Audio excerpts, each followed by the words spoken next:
Metro রেলের টয়লেটে যাইতে কি টাকা লাগে চাচি? দেখি একটু টিকিটটা।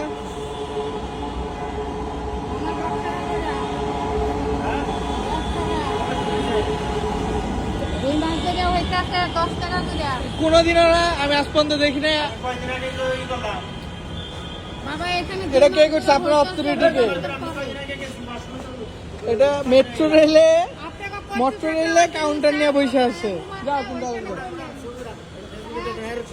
মেট্রো রেলে এটা আগারগাঁও স্টেশন। টয়লেটে যাওয়ার জন্য 10 টাকা করে টিকিট ধরছে। কর্তৃপক্ষের দৃষ্টি আকর্ষণ করতেছি।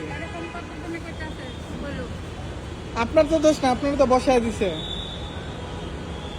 কে করছে এটা? এরকম টিকিট বানায় আই না 10 টাকা করে লাগা দিলে হবে? দাঁড়ান, আরো তো 30 সালে কথা বলতেছে।